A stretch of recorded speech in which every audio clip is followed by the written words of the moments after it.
Hey guys, what's going on? I'm Brady, the personal trainer, and today I thought we could talk to a real life dietitian to find out what it is they actually do.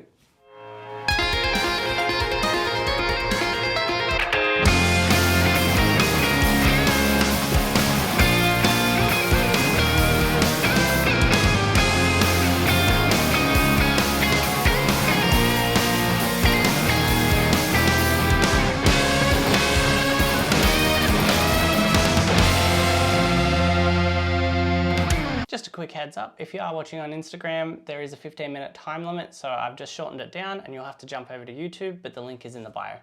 Well, I'll jump in if you're cool with that.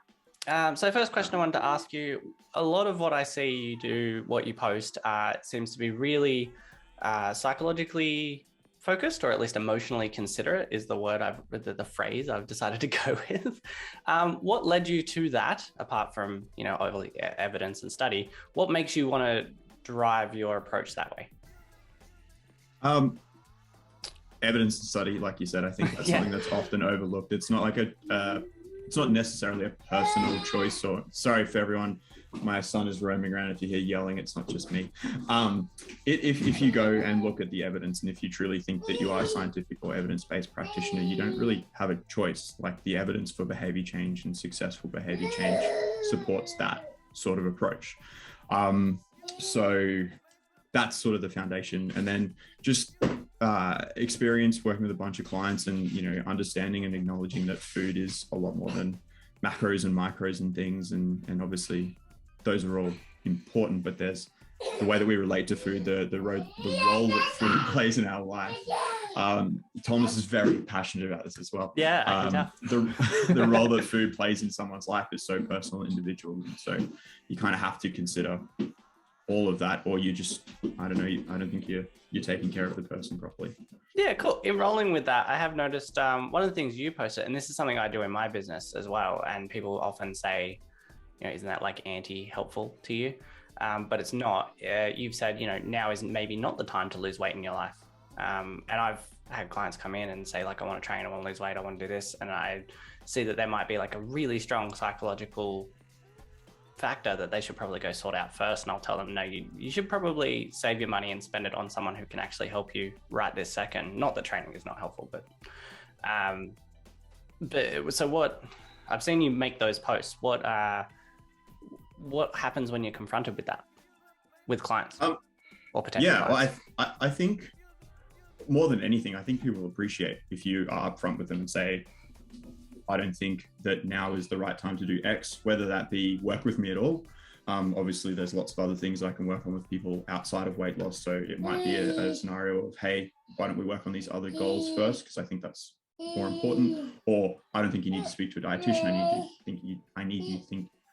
I think you need to speak to practitioner X. And I think almost everybody, I don't think I've ever had a negative reaction to that. I think people respect and understand that that's coming from a place of like trying to This is fantastic. That's great. It's so relatable though. Like, I think it's working from home, right? yeah And there's gonna be like, quite a few parents, I imagine, listen and go, that's life. And then they come see me and they bring their kids to train with me and they talk to you about, how do I do this and how do I go on a diet while I have kids? So that's fine. Yeah. You complicate things, don't you? Yes, you do. But yeah, I think we got there with that answer. But essentially, I mean, if you want to be really black and white about it from a business perspective, it's the right thing to do. Because if you try and help someone who's not ready to be helped, that doesn't go well, and that reflects poorly on you as a business. So if you're looking at it from that perspective as a practitioner, it's a dumb move. And if you're looking at it from caring about people and trying to help them, that old thing. It's also not the right approach for that. It's sort of, what do they need right now? How can I provide that? If I can, great. And if I can't, I'm fortunate enough to have a good network of people that I can refer on to. So. Oh, that's cool, man. Yeah. Well, thank you for that. And I think your content especially reflects that approach, which is really cool. And it's one of the things I say to people I encounter who ask for diet advice, and I usually try to stay away from it. I will either refer them to actually see a dietitian. If they won't, at least follow this guy, because his content is like really nailing in on as much information as you can give away for free, really, or generalize. That's always the hard thing as well, is how do you post and try and give advice to everyone. Yeah, it's very challenging. Diet and tracking apps. I wanted to ask you a little bit about that as well, even though some people would see it, I guess, like as replacing you, which it clearly is not. But where do you stand on them, and what's your preference? Big question. It depends, I guess. There's sort of the two tiers of tracking apps that are becoming a thing now. Obviously, you've got your straight tracking apps, MyFitnessPal, Chronometer, my Easy Diet Diary, all those sorts of things. And then there's sort of the new level of, Macrofactor, Carbon. Yep. I made a video about this yesterday, actually. I don't know if right. Yeah. I don't know if I'd count RP in that. Anyway, but like that kind of more AI-driven, personalized setting macros and those sorts of things. And so I think tracking in our industry, like every topic in our industry, everyone's like tries to sit on one side and say tracking's great and everyone should track, and then or tracking's terrible and we'll give everybody an eating disorder. And I guess the reality is it's a tool, and like any tool, you've got to use the right tool for the right job at the right time. And if you're using the wrong tool at the wrong time, it's not going to work and could definitely be problematic. Tracking your food is not without risk, but that is not to say that everybody who tracks their food is going to, have a negative outcome. So I think it's much more of for some people, it's a fantastic strategy, and for other people, it's a terrible, terrible idea. Yeah. Cool. Yeah, no, I like that. It's quite a nuanced answer, as much as you can do in a couple of minutes. That's really cool. Thank you for that. Maybe a more negative one. Just gonna throw you in boiling water.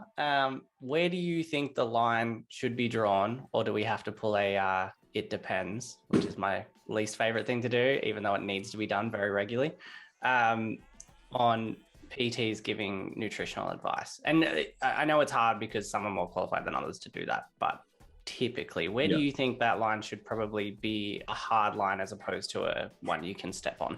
So, like you said, it does depend on the qualification. There's lots of other qualifications that people can get that allow them to give more nutrition advice. I think as far as I'm aware, if you have a Cert 4 in fitness, you are able to give recommendations as per the government guidelines. I think you need to be very, very careful recommending anything outside of that, in the same way that I might recommend that someone moves around a little bit more during the week, but I would never say, do another set of squats, or, I think maybe you should, whatever. I think sometimes it can come from a place of a lack of confidence as a practitioner, where you feel like what you're good at is not enough and you need to provide a bigger service. I know I've sort of dabbled with the idea of, I should get my Cert 4, or, I'll go back and do exercise physiology. And ultimately I kind of realized, like, there's people who are so much better at that than I'm ever going to be. Why don't I just try to get really good at one thing? And the time, right? And well, yeah. And if I went back to study, my wife would leave me, and that's fair enough too. I've already done it to her once. So if I did it again, she'd be like, that's enough. So, I do think that partly you need to be really confident in your thing and be good at that.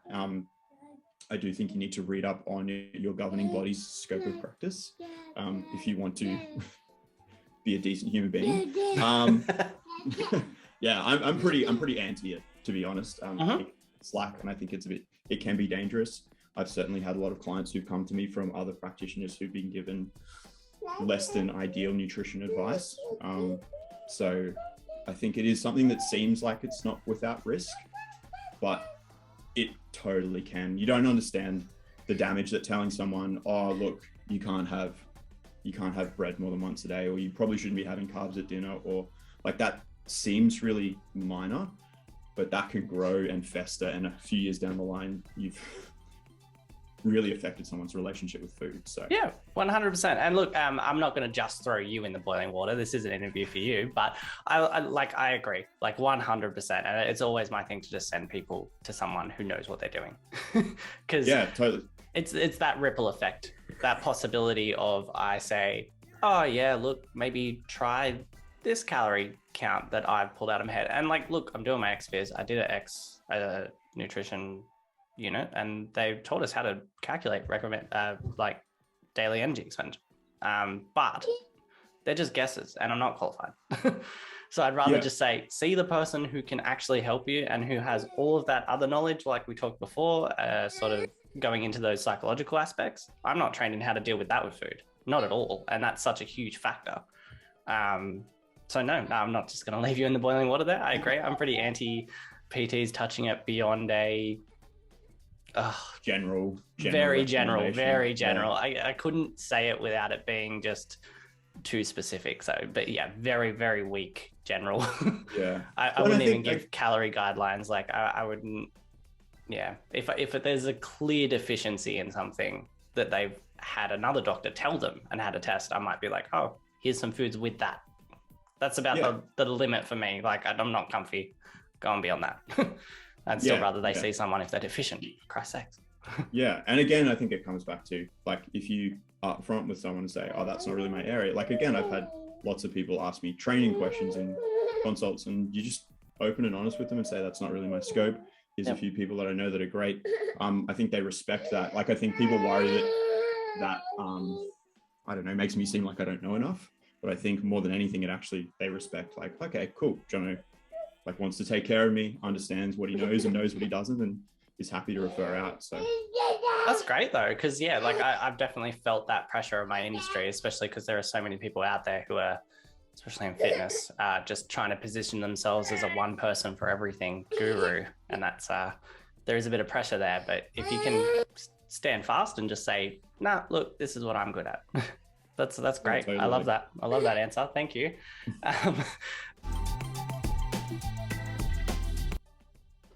We're in business. I don't know if you can see that. So anyway, video monitors the best. Well, that was the thing. I had, like I said, I could keep hounding you all day, but you have a life. All right, give us a little bit about what a dietitian. So I know that you're going to have a different approach for each person, but why don't you run us through what people can expect from services, right? So whether they book online or whether they come in person, what does that all look like?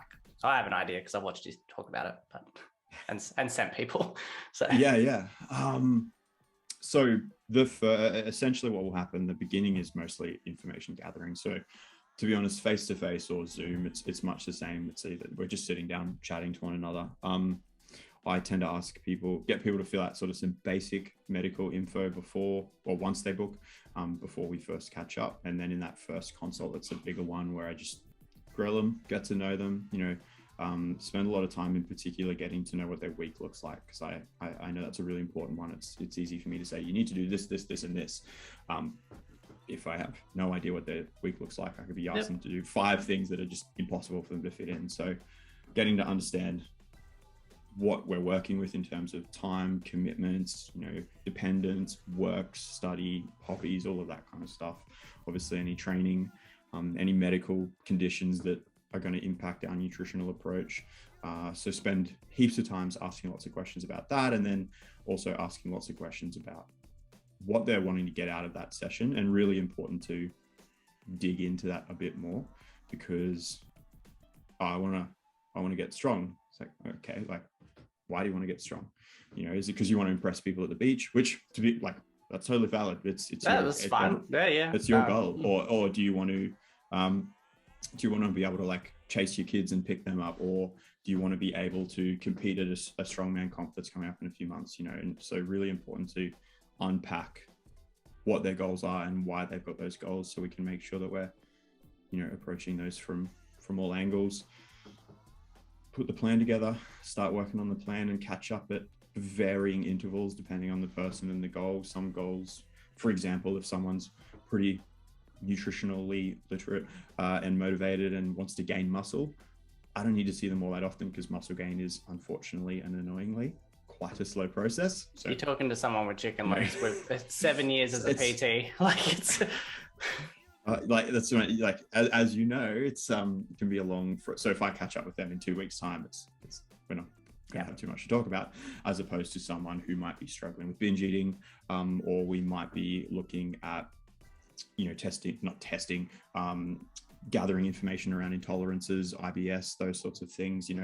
Weight loss. All of those approaches tend to be a lot more a lot faster moving, so we catch up a bit more frequently, and in those catch-ups, go through what's working, keep that, go through what's not working, throw that out, and come up with a different plan of attack, and just sort of go from there.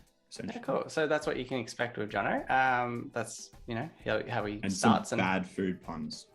Yeah, I have noticed. But that's fine. Yep. Everyone needs a few more puns in their life. Let people know at the outset. What about managing expectations?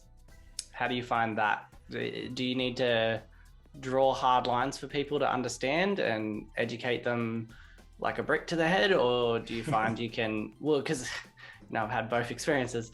Do you find people are getting better in modern times, or do you think that there's more misinformation out there, so it's getting a little harder, or some combination? It depends. So my rule with it depends is you can say it depends, but you must always explain what it depends upon.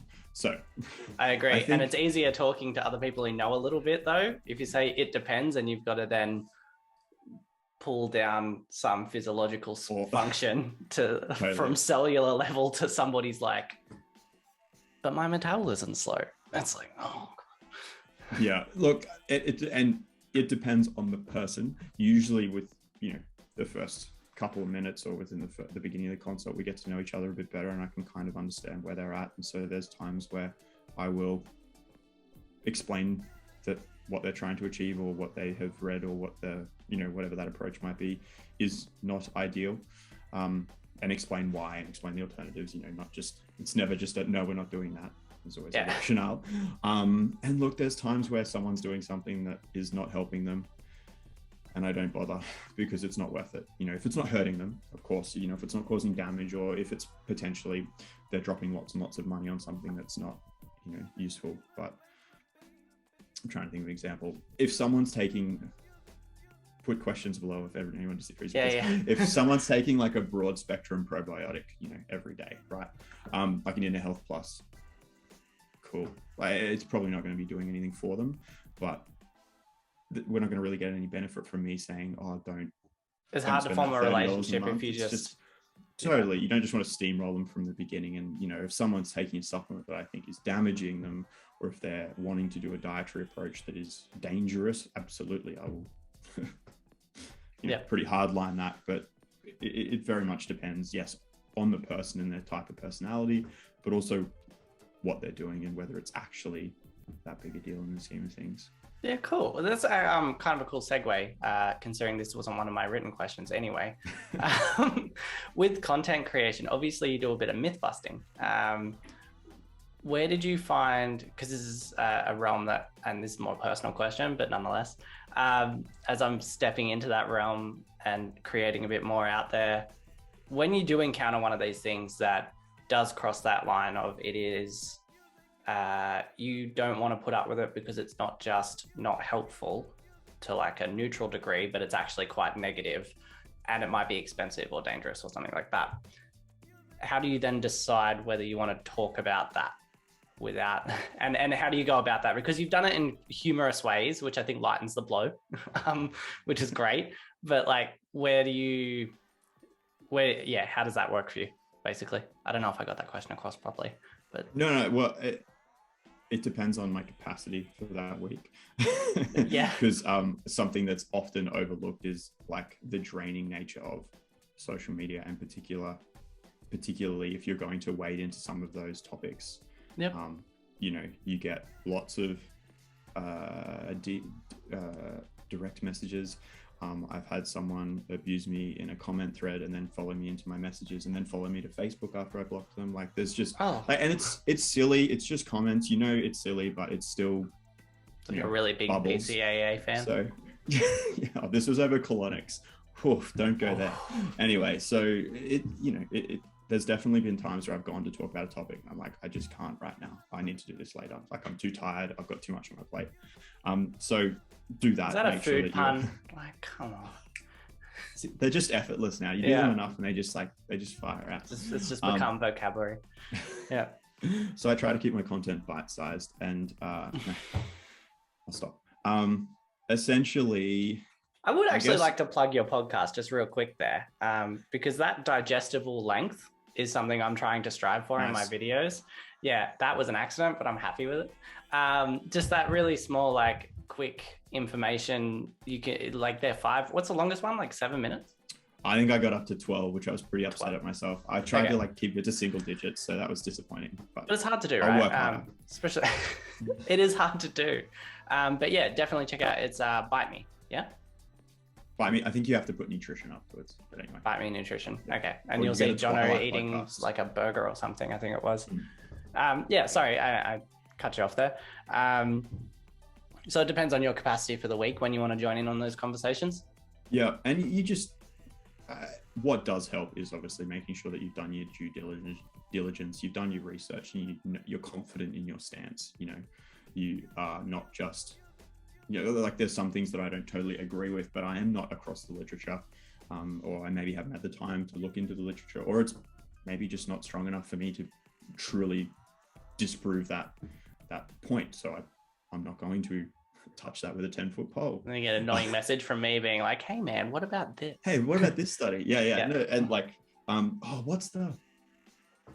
can't remember the name of the law, but it's something to do with the energy required to refute a point is an order of magnitude above making the point or something like recently that. As well. Yeah, it's really hard to debunk things. You know? And I do like that you don't straight up attack someone for their beliefs. Like I try to shoot the message, not the messenger. I don't always get it right, and there's certain hard, though. Companies and individuals that make it really hard.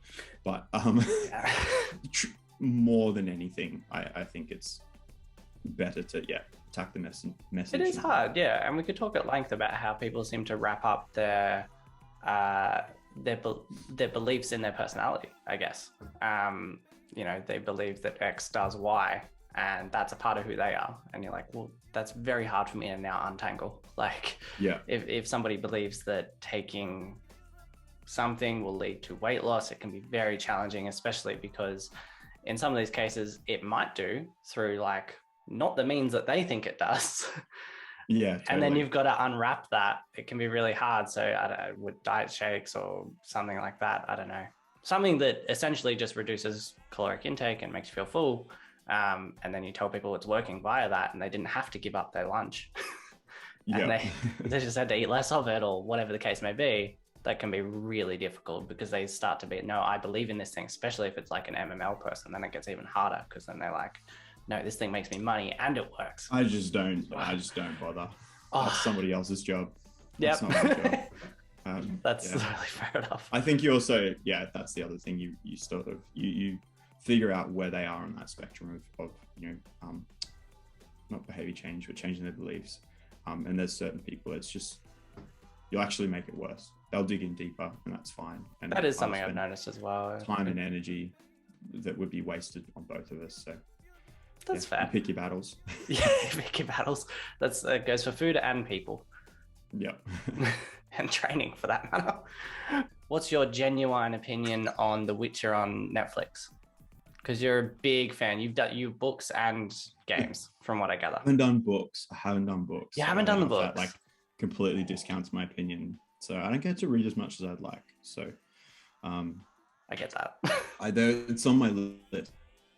So I do want to read them, but I have played the game. He says he has no time to read, but he's played the game through like 4 times. Which one? Priorities, right? Or all? Nah, just the third one. I couldn't just the third one multiple times. So so how's the show go? Is Henry Cavill enough to rescue it? No, he's not. And I'll be brutally honest. Before it even started, I was excited about the show and really skeptical about Henry Cavill. Really? And I was very wrong. Like within the first 2 minutes of seeing him as the Witcher, I was like, you know what? I got this super wrong. He's fantastic, and he is fantastic. I hated it. It's episode 2 or 3. There's an episode, the one with the Striga, and he's like, anyway, I don't, spoiler alert, maybe. But that one felt like I was just watching a side mission, which was awesome. It was like what I was anticipating the show would be. And it was pretty much, I feel like, the only time he fought a monster. I agree. The Witcher. So it's just a bit too much. Ripped off. It felt like they were going the trying to keep it Game of Thrones style content instead of, and just jumping timelines with no description of where you're at. Don't mention timelines. Don't. That was very bloody timelines. It wasn't. My partner walked past, not watching the show, and she's like, "Oh, they're jumping around a lot." I was like, "Is that what's happening?" Yeah. I had no idea. Is it too much to ask for just like a little, like 3 weeks later in the bottom? I don't know. It just felt very. Just so, like, years confusing. would be nice. Yeah. Cool, man. All right. Well, I don't need to consume a heap of your time because you're a family man and a busy man in that. But I do think that everyone should check out your stuff, whether they become a client or just hit you up. You do your question nights. Is there a regularity to those that I haven't paid attention to?